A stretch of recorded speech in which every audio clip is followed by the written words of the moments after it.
Ce que vous entendrez de la part des partisans d'un changement de régime en Syrie, c'est que la communauté alaouite a été complice des crimes du gouvernement Assad et de la répression qui a eu lieu sous le règne d'Assad.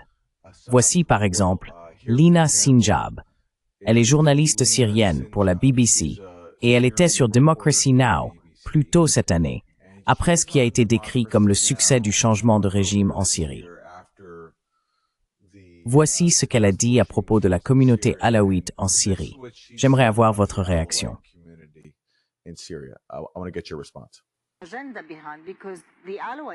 Parce que la communauté alaouite craint d'être poursuivie. La plupart des membres de la communauté alaouite soutiennent le président Assad ou l'ancien président Assad, et ils ont contribué ou participé à la répression brutale contre les Syriens, arrestations, torture en prison et meurtres. Ils seront donc poursuivis, et c'est pourquoi ils essayent de faire pression pour qu'il y ait une amnistie générale pour la communauté alaouite. Mais cela est impossible, car les familles de ceux qui sont morts en prison, les familles de ceux qui ont été bombardés, torturés à mort ou qui ont disparu, ont besoin de justice. Elles ont besoin de réponses sur ce qui est arrivé à leurs proches. Et il n'y a aucun moyen que la paix et la stabilité s'installent en Syrie sans poursuite, sans un système judiciaire qui tienne pour responsable ceux qui ont du sang sur les mains. On sent qu'ils ont dit du sang, dans l'intérêt de la réconciliation du pays. Je voulais vous demander... Alors, quelle est votre réponse à cela? Elle dit en gros que la majorité de la communauté alaouite a participé à la répression brutale des Syriens par le gouvernement syrien au fil des années, en faisant le sale boulot.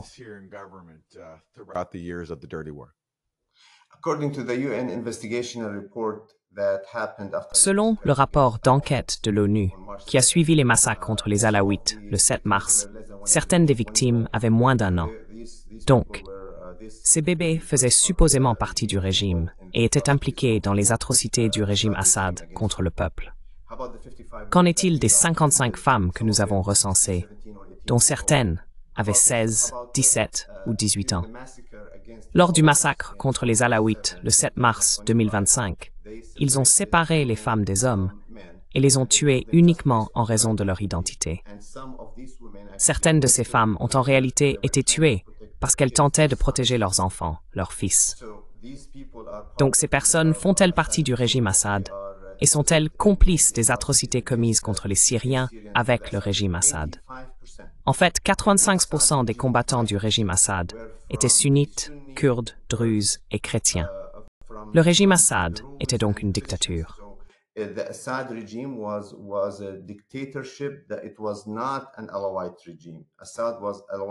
Ce n'était pas un régime alaouite. Assad était lui-même alaouite, mais il était marié à une femme sunnite. Les principales forces de sécurité autour de lui, le ministre de la Défense, était sunnite. Ali Mamlouk, son principal responsable de la sécurité, est sunnite. Plusieurs personnes de son entourage étaient sunnites. Donc il ne s'agissait pas vraiment d'atrocités alaouites. C'était simplement un régime dictatorial, un mauvais régime. Et je suis vraiment mécontent de ce genre de médias et de ce type de reportage, car les mêmes médias et les mêmes journalistes qui essaient de lier les alaouites aux atrocités du régime Assad influencent réellement ce qui se passe actuellement sur le terrain. Le régime Assad était une dictature. Le régime actuel est une dictature. Les Alaouites n'ont rien à voir et n'avaient rien à voir avec le régime Assad. C'était une dictature. C'était un régime militaire. C'était le Baas, un mauvais régime, similaire à celui de Saddam Hussein.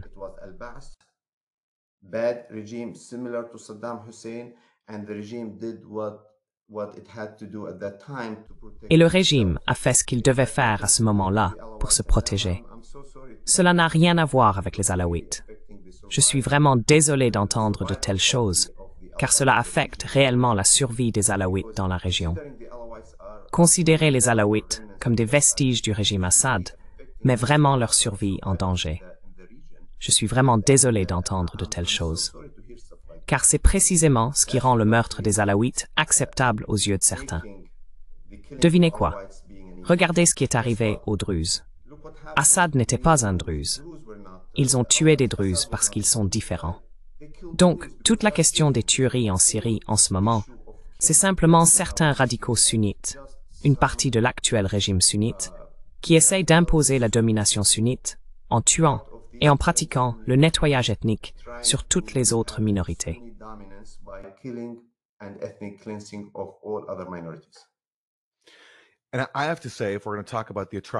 Et je dois dire que si nous allons parler des atrocités commises par le gouvernement Assad pendant la sale guerre, c'est parce qu'il combattait l'une des insurrections les mieux armées de l'histoire, dominée par des groupes comme Al-Qaïda qui tuaient des minorités, y compris des Alaouites, des Druzes et des chrétiens.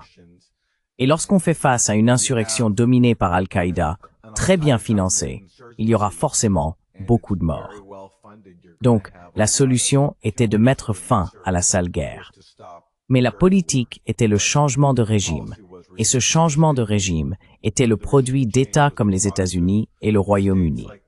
Et voici une journaliste de la BBC, qui est un organe du gouvernement britannique et qui a soutenu la sale guerre. C'est un contexte vraiment important à comprendre ici pendant que vous écoutez cet extrait. Je veux en passer un autre d'elle. Il s'agit de la journaliste de la BBC, Lina Sinjab, également invitée sur l'émission progressiste Democracy Now!, qui parle davantage des Alaouites et dit en gros qu'ils sont tous essentiellement des instruments de l'Iran.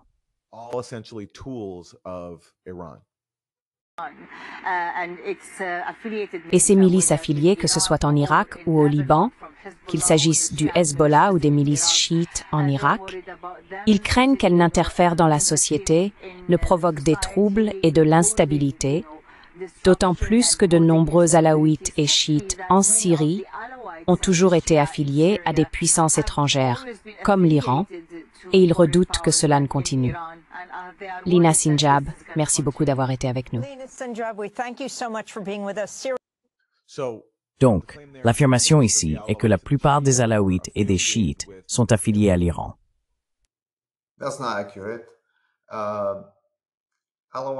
Ce n'est pas exact. Les Alaouites sont des personnes très instruites, très laïques, et ils ne sont vraiment pas religieux. Le régime utilisait ses liens avec le Hezbollah et avec l'Iran pour se protéger. Il ne s'agissait pas vraiment d'une question alaouite, d'avoir une sorte d'alliance entre l'ancien régime et ses forces. Et il n'y a vraiment aucun lien entre les Alaouites et le Hezbollah ou entre les Alaouites et l'Iran. Si vous regardez le comportement des Alaouites aujourd'hui, ce sont des gens très instruits, occidentalisés.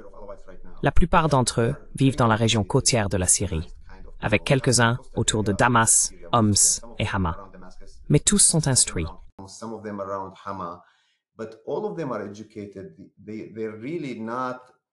Ils ne sont vraiment pas des personnes religieuses. Et il n'y a vraiment aucune relation ou lien entre les Alaouites eux-mêmes. Et c'est en partie ce qui crée la confusion. L'ancien régime, avec Bachar el-Assad, qui est lui-même alaouite, avait des liens avec l'Iran pour se protéger, avait des liens avec le Hezbollah pour se protéger. Regardez les Alaouites au Liban aujourd'hui. Ils n'ont absolument rien à voir avec les forces du Hezbollah.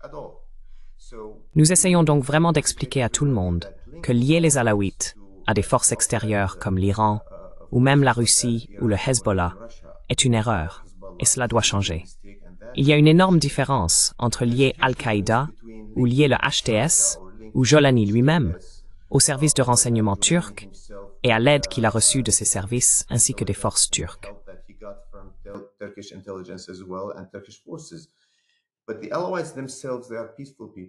Mais les Alaouites eux-mêmes sont un peuple pacifique.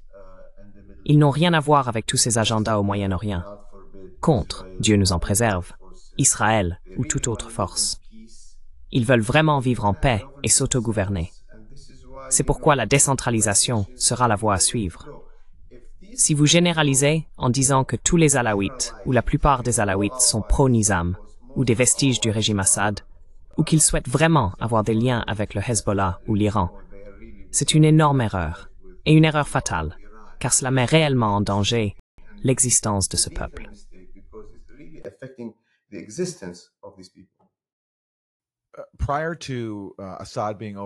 Avant la chute d'Assad, les critiques de la guerre de changement de régime là-bas, qui a coûté très cher aux États-Unis et à leurs alliés. Ils ont dépensé des milliards de dollars pour armer une insurrection dont ils savaient qu'elle était dominée par Al-Qaïda avec des armes, étaient souvent confrontés à des affirmations telles que « Écoutez les voix syriennes, c'est ce que veulent les Syriens ».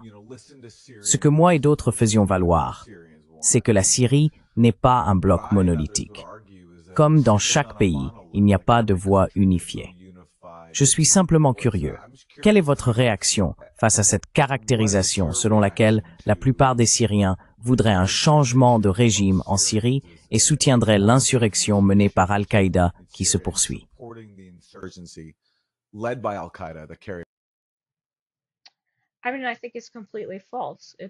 Je pense que c'est complètement faux. Dire que la majorité des Syriens, comme vous l'avez dit, les Syriens ne forment pas un bloc homogène. Nous avons tous nos expériences uniques. Même au sein de la communauté druze elle-même, il y avait des voix contradictoires. Certaines personnes voulaient le départ d'Assad et d'autres non, ce qui a conduit les Druzes à entretenir une relation très particulière avec le gouvernement précédent. Une sorte d'équilibre basé sur une certaine neutralité, sans être complètement opposé au gouvernement, mais sans non plus le soutenir pleinement.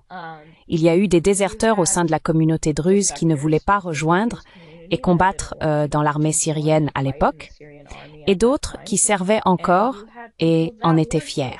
Je dirais que dans n'importe quelle ville de Syrie, on pouvait trouver les deux opinions. Il n'y a jamais eu de la plupart des Syriens.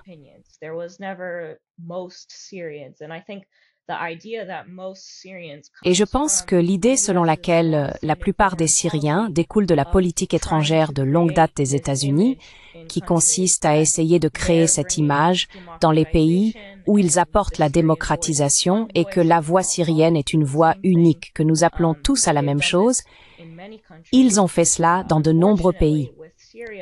Malheureusement, avec la Syrie, cela s'est tellement embrouillé avec tous ces différents groupes et pays impliqués dans cette guerre, que je n'irai même pas jusqu'à qualifier de guerre civile, que cela a créé des messages contradictoires. Et c'est l'un de ces rares exemples où même à gauche et même dans des médias traditionnellement progressistes comme Democracy Now!, on retrouve des gens qui rapportent cette voix très, très unilatérale. C'est un dictateur, il faut le renverser. Tout ce qui va à l'encontre de ce discours.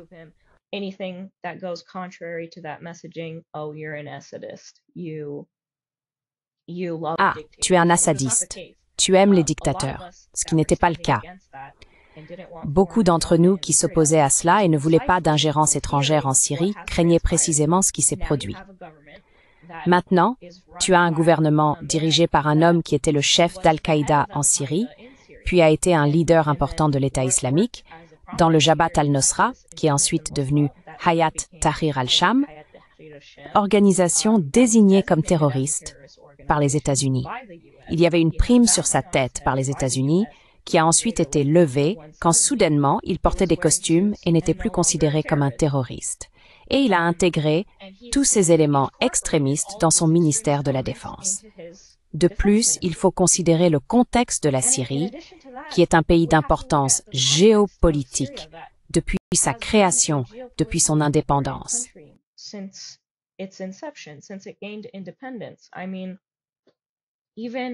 Je veux dire, même dans les années 1940, les États-Unis injectaient déjà de l'argent dans le pays via les frères musulmans pour orchestrer des coups d'État contre des gouvernements non alignés, des gouvernements qui n'étaient pas pro-occidentaux, et le prétexte était qu'ils étaient communistes, qu'il fallait renverser ces dirigeants en Syrie parce qu'ils étaient pro-communistes ou pro-Union soviétique. Mais en réalité, il n'y avait pas de direction communiste forte en Syrie à cette époque. Et la seule raison pour laquelle nous nous sommes alignés avec les soviétiques à ce moment-là, c'est parce que nous percevions la menace de l'Occident. On ne nous a laissé aucun autre choix. Et il y avait plusieurs choses qui se passaient dans les années 40 et 50.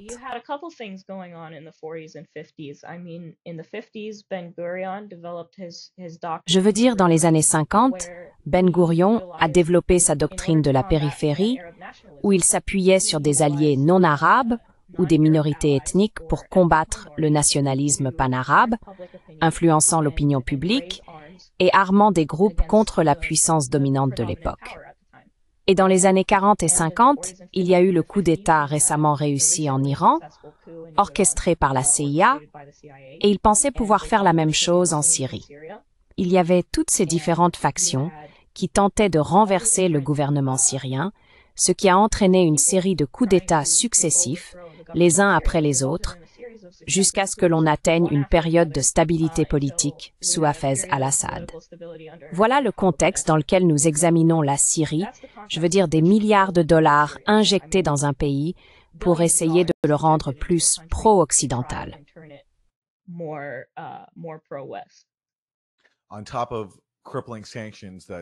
En plus des sanctions paralysantes qui ont encore détruit l'économie, rendu la reconstruction impossible, et une occupation militaire américaine qui a pillé le pétrole et le blé de la Syrie. Donc, vous savez, il n'est pas étonnant que le changement de régime ait finalement réussi après avoir détruit un pays, volé ses ressources et empêché sa reconstruction. Et je dois dire sur la question des médias progressistes, vous savez, vous avez mentionné Democracy Now! Et leur couverture très partiale. Ce que je trouve vraiment remarquable et regrettable, c'est que beaucoup de médias qui ont encouragé le changement de régime ont ignoré les conséquences, ont ignoré par exemple les massacres contre les Druzes. Je ne pense pas que Democracy Now! Ait même abordé ce sujet dans un segment. Je pense qu'il y a là une responsabilité, au moins, de couvrir les atrocités que la mauvaise couverture médiatique contribue à préparer. Bad media coverage helps set the stage for.